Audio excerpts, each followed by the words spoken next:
Om Swastiastu. Assalamualaikum warahmatullahi wabarakatuh. Shalom, nama budaya, salam sejahtera bagi kita semua. Perkenalkan, nama saya Inyoman Gisandar Yaswadiana. Perkenalkan, nama saya Ketut Dian Oktaviani. Perkenalkan, nama saya Ika Dea Oka Ardika. Perwakilan dari SMA Negeri 3 Denpasar tergabung dalam Kirgatisma dengan judul penelitian kami kali ini yaitu batu bata biokomposit dari sisa pakan sapi, cangkang telur ayam, dan limbah styrofoam. Adapun latar belakang dari penelitian kami kali ini adalah pesatnya pertumbuhan konstruksi bangunan yang ada di Indonesia memicu pertumbuhan dan pengembangan bahan bangunan yang semakin meningkat pula. Salah satu bahan bangunan yang sering digunakan adalah batu bata. Batu bata merupakan salah satu unsur atau komponen penyusun dari bangunan konstruksi. Nah, batu bata ini sendiri sering digunakan oleh masyarakat karena harganya yang murah, mudah didapat, dan juga penggunaan yang praktis. Namun, dari kelebihan tersebut, batu bata juga memiliki beberapa kekurangan. Kekurangan dari batu bata yang pertama memiliki densitas yang tinggi atau massa jenis yang tinggi, sehingga batu bata tidak cocok digunakan dalam pembuatan konstruksi bangunan yang menunjang ke atas. Nah, yang kedua, batu bata memiliki daya serap air yang tinggi, sehingga lebih mudah mengalami kebocoran dan juga kerusakan pada dinding bangunan. Selanjutnya, tingginya peminatan ternak hewani yang ada di Indonesia terjadi karena kebutuhan pangan masyarakat yang semakin meningkat pula. Salah satu ternak hewani yang sering diminati adalah sapi potong. Berdasarkan pada pusat statistik dari tahun 2013 sampai dengan 2019, ternak sapi potong dari tahun ke tahun semakin meningkat. Itu terjadi karena peminat dari masyarakat semakin tinggi. Setiap harinya sapi potong dapat mengkonsumsi pakan ternak 20-30 kg per ekor.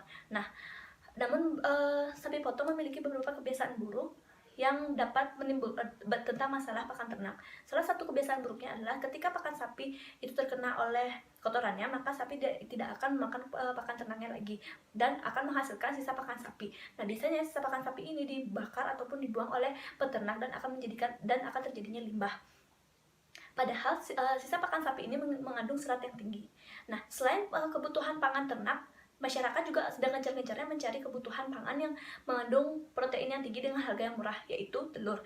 Telur selain harganya yang murah dan juga kandungan protein yang tinggi, telur sangat mudah diolah dan juga mudah didapat, sehingga masyarakat sangat menyukai telur. Namun tidak semua bagian telur itu digunakan oleh masyarakat. Ada beberapa bagian yang tidak digunakan, yaitu cangkang telurnya. Cangkang telur ini 94% cangkang telur itu mengandung kalsium karbonat atau CaCO3 yang berfungsi untuk memperkecil pori-pori. Ketika serat dan kalsium karbonat digabungkan, maka menghasilkan komposit yang cukup baik. Namun tentu saja tidak cukup jika tidak ada perekatnya. Kami sebagai peneliti menggunakan styrofoam sebagai perekatnya. Styrofoam merupakan polimer berbahan stineral berbentuk busa dengan titik leleh 121 derajat Celcius. Nah, styrofoam ini biasanya dijadikan limbah oleh masyarakat karena sulit terurai. Maka dari itu kami menggunakan beberapa limbah ini sebagai perekat. Berdasarkan latar belakang tersebut dapat ditarik rumusan masalah, yaitu satu, bagaimanakah karakteristik batu bata dilihat dari uji massa jenis, uji daya serap air, dan uji pemanasan bertahap. Kedua, bagaimanakah karakteristik batu bata dilihat dari uji redam suara, impact, dan juga bending. Dan tujuan dari penelitian kami dapat dilihat di slide. Tujuan pustaka yang kami gunakan adalah 1. Batu bata, 2. Sisa pakan sapi, 3. Cangkang telur ayam, 4. Styrofoam, dan terakhir komposit yang juga dapat dilihat di jurnal kami. Presentasi akan dilanjutkan oleh rekan saya, Oko. Penjelasan akan saya lanjutkan dari rekan saya. Penjelasan yang pertama yaitu waktu dan tempat penelitian. Bisa dilihat di slide. Dari jenis penelitian, kami menggunakan penelitian eksperimen dan studi literatur dengan menggunakan 3 perilakuan dengan pengulangan sebanyak 3 kali. Dengan komposisi bisa dilihat di slide. Untuk rancangan penelitian, kami menggunakan variabel bebas, variabel tetap, dan variabel terikat. Untuk lebih jelasnya bisa dilihat di slide. Untuk bahan, kami menggunakan sisa pakan sapi potong, cangkang telur ayam, styrofoam, bensin, dan mold release wax. Untuk alat, kami menggunakan gunting, spatula, oven, blender, saringan, timbangan, mangkuk, sendok, dan gelas plastik, cetakan kaca, kuas, mesin impact, mesin bending, gelas beker, lakban, smartphone, dan juga penggaris. Selanjutnya adalah prosedur penelitian. Yang pertama yaitu pemuatan serat sisa pakan sapi dibersihkan menggunakan air dan dijemur di bawah sinar matahari. Selanjutnya dipotong kecil-kecil dan di oven menggunakan suhu 130 derajat Celcius dalam 10 menit. Selama 3 kali, sisa pakan yang sudah kering dihancurkan menggunakan blender dan disaring. Pembuatan serbuk cangkang telur ayam. Cangkang telur ayam dibersihkan menggunakan air dan dihilangkan membran cangkang. Setelah itu dikeringkan dan di oven menggunakan suhu 150 derajat Celcius selama 20 menit. Selanjutnya cangkang telur di blender dan disaring. Pembuatan prototipe batu bata. Ukur massa serat sisa pakan, serbuk telur, styrofoam, dan bensin sesuai komposisi. Masukkan styrofoam ke dalam bensin hingga mengental. Selanjutnya, campurkan serat sisa pakan dan serbuk cangkang telur. Setelah diaduk, tambahkan lem styrofoam. Aduk kembali dan masukkan ke dalam cetakan yang sebelumnya sudah dilapisi mold. Setelah agak kering, dan lepas dari cetakan dan keringkan dengan suhu ruangan. Selanjutnya adalah pengujian masa jenis.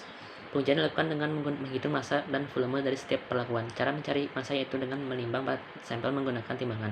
Sedangkan cara mencari volume yaitu menghitung panjang, lebar, dan tebalnya. Kemudian pengujian daya serap air. Setiap sampel ditimbang untuk mengetahui berat sebelum dicelupkan ke dalam air. Selanjutnya, sampel dicelupkan ke dalam gelas ukur yang berisi air sebanyak 400 ml selama 24 jam. Setelah itu, sampel diangkat dan dilap bersih dan ditimbang kembali. Selanjutnya, pengujian pemanasan bertahap. Setiap sampel di oven dengan 4 gelombang dengan suhu yang berbeda selama 10 menit. Setiap gelombang diidentifikasi struktur, bau, dan warna pada sampel. Pengujian redam suara. Sampel dipotong dan dibuat kubus dengan ukuran panjang 15 cm, lebar 10 meter, tinggi 5 cm, dan tebal 0,5 cm. Dengan smartphone berada di dalam produk, suara yang keluar dari smartphone akan dideteksi dengan smartphone lain yang berada di luar produk dengan jarak 7 cm. Pengujian impak. Penelitian dilakukan dengan cara benda uji diletakkan pada tempat di mana bila lengan pada alat uji impak dijatuhkan maka akan tepat mengenai bagian tengah benda uji. Sehingga benda uji akan panas setelah mendapat beban kejut dari lengan yang dilepas dari sudut 150 derajat. Kemudian lengan membentuk sudut peta yang dibentuk setelah lalu mematahkan benda uji. Pengujian bending. Setiap perlakuan diukur panjang, lebar, dan tebalnya. Selanjutnya, letakkan sampel pada ujung matras. Setelah itu tengahnya sejajar, maka penekan atau pengujian dapat dilakukan. Putar alat pengontrol untuk menggerakkan hidrolis ke bawah untuk menekan sampel. Untuk analisis datanya, kami menggunakan deskripsi kuantitatif. Metode pengolahan data dapat dilihat pada slide. Adapun hasil pengujian massa jenis atau densitas diperoleh kata-kata pada P1, P2, dan P3 berturut-turut yaitu 0,88, 1,18, dan 0,87. Berdasarkan nilai SNI 15/2094-2000 yang menyatakan minimum 1,0 gram per cm per 3 bahwa P2 memenuhi standar tersebut. Selanjutnya ada hasil pengujian daya serap air yang diperoleh kata-kata pada P1, P2, dan P3 berturut-turut yaitu 18,6, 7,56, dan 17,9. Dan ketiga penelitian tersebut memperoleh nilai SNI yaitu yang di bawah 20%. Selanjutnya ada hasil pengujian pemanasan bertahap yang diperlihatkan pada tabel berikut. Selanjutnya ada hasil pengujian redam suara yang memperoleh kata-kata pada P1, P2, dan P3 berturut-turut yaitu 10,30, 5,45, dan 7,54. Selanjutnya ada hasil pengujian impak yang memperoleh kata-kata pada P1, P2, dan P3 berturut-turut yaitu 0,62, 0,29, dan 0,45. Selanjutnya ada hasil pengujian bending terdapat hasil maksimum load dan elastic modulus. Maksimum load kata-kata yang diperoleh pada P1, P2, dan P3 berturut-turut yaitu 19,75, 26,42, dan 30,74. Sedangkan elastic modulus kata-kata yang didapatkan pada P1, P2, dan P3 0,49, 3,67, dan 3,29. Selanjutnya ada hasil pengujian morfologi permukaan yang diperlihatkan pada gambar berikut. Komponen utama yang penting dalam kedua bahan adalah kalsium karbonat dan selulosa. Uji massa jenis perlakuan ketiga memiliki massa jenis yang paling rendah itu terjadi karena serat sisa pakan yang jumlahnya lebih sedikit sehingga sedikit pula dalam sulfur. Dari serap air yang paling rendah itu P2 karena memiliki kerapatan yang lebih tinggi sehingga densitasnya paling tinggi. Berdasarkan uji redam suara dan uji impak P1 mendapatkan hasil terbaik. Jadi karena P1 memiliki kandungan serat yang lebih banyak dibandingkan perlakuan lainnya sehingga penyerapan suara oleh serat-serat jadi lebih banyak. Perlakuan panas pada serat dengan suhu yang makin meningkat membuat serat menjadi lebih bersih dikarenakan hapusnya komponen seperti lilin dan hemiselulosa. Sisa kotoran yang masih nempel pada permukaan serat akan mengurangi ikatan antar muka antara serat matriks apabila serat tersebut dijadikan penguat pada komposit. Menguapnya air permukaan serta hilangnya wax dan minyak membuat permukaan serat menjadi kasar dan beralur. Permukaan serat yang kasar dan beralur mengakibatkan permukaan ikatan terbuka serat dan matriks menjadi lebih banyak hingga ikatan terbentuk akan tambah kuat. Ikatan antara serat dan matriks membuat tegangan komposit menjadi meningkat. Kesimpulan, batu bata yang dihasilkan memiliki densitas antara 0,87 sampai 1,28 gram per cm per 3. Dengan hasil tertinggi P2, batu bata memiliki daya serap air antara 7,56% sampai 18,60% dan telah memenuhi syarat SNI 15/2094-2000. Dan dari hasil uji pemanasan bertahap dengan suhu 110 derajat Celcius sampai 190 derajat Celcius selama 10 menit, setiap produk memiliki hasil yang berbeda untuk setiap tahapan suhu. Namun dengan hasil akhir yang cukup sama, yaitu warna gelap, bentuk tidak berubah, dan tekstur semakin lembek. Hasil dari uji daya redam suara produk terbaik dapat pada P1 dengan nilai sebesar 10,30%.